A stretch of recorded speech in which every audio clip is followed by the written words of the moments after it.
Hello everyone, আসসালামু আলাইকুম। শুভ সন্ধ্যা সবাইকে। তো হঠাৎ করে তোমাদের ভাইয়া দেখো সন্ধ্যার সময় পুঁই শাক নিয়ে আসছে, তো ভাবলাম কেটে সুন্দর করে রেখে দিই, কারণ শাক এভাবে ফ্রিজে রাখা যায় না, অনেক ঝামেলা হয়।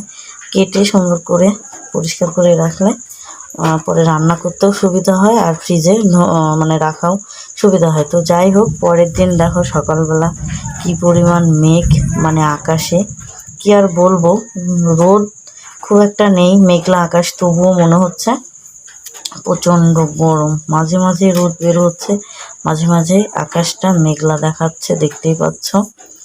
তো কি করব, রোদ নেই তবুও গরম, রান্না তো করতেই হবে, কারণ পেটে তো খাবার দিতে হবে, তাই না?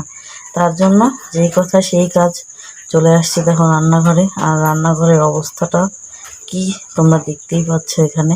তো আজকে রান্না করব পুঁই শাক। গতকালকে তোমরা দেখতেই পেলে যে পুঁই শাক এনে রাখছিলাম, তো পুঁই শাক ভাজি করব। আর একেবারে পুঁই শাকের আগা থেকে আমি নিয়ে নিয়েছি কিছুটা পুঁই শাক, শুধু আগাগুলো দিয়ে আলু দিয়ে মাছ দিয়ে একটু গামাখা করব।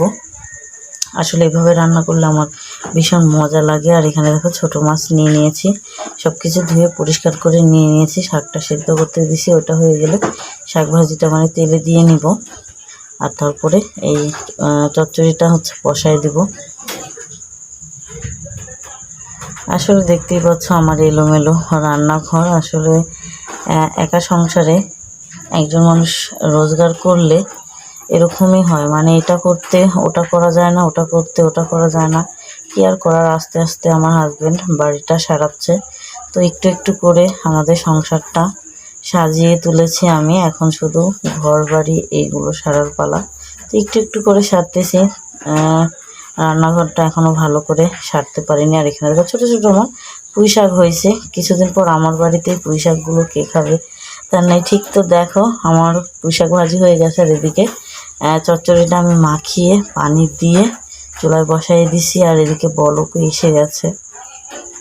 আসলে পুঁই শাকটা না আমার ভীষণ পছন্দের, আমার অনেক ভালো লাগে খেতে। আর এই গরমে দেখো রান্না করতে করতে একেবারে পানি খেতে খেতে অবস্থা খারাপ, ফ্রিজের পানি তাও আবার। আর এই যে দেখো আবার আকাশটা মেঘলা মেঘলা, কিন্তু প্রচণ্ড গরম। তো দেখো ফাইনালি দেখতে দেখতে কিন্তু আমার রান্না হয়ে গেছে। তো তোমরা কে কে পুঁই শাক পছন্দ করো অবশ্যই কিন্তু আমাকে কমেন্ট করো।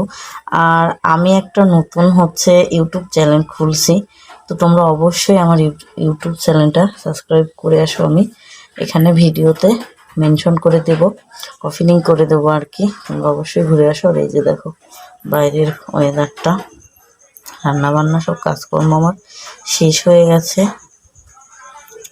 এখানে একটা পেঁপে গাছ হয়েছে অনেক সুন্দর, মানে বাড়ির পেছন সাইডে। আর এইদিকে দেখো বাইরেটা কি যে অবস্থা, গরম একেবারে অবস্থা খারাপ। এখন আবার রোদ বের হয়েছে প্রচণ্ড, দেখো মনে হচ্ছে হাতটা আমার পুড়ে যাবে। তো আজকের ভিডিওটা এই পর্যন্তই। তোমরা সবাই ভালো থেকে সুস্থ থাকো। আল্লাহ হাফেজ।